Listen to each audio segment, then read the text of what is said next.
Ay, nako. Ang hirap pala, no, pag walang kachismisan.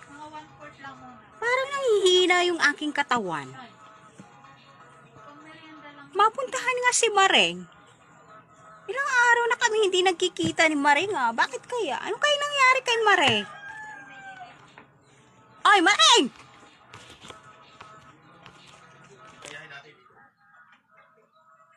Oh, Mareng! Nandito ka na naman. Ano naman bang gagawin mo, ha? Parang hindi ka na naman matahimik, ah. Ano na naman bang ichichika mo sa akin? Napansin ko kasi, Mareng, parang iiwasan mo ako. May problema ba, Mareng? Ay, ako. Sinadya ako talaga, Mareng, na iwasan ka.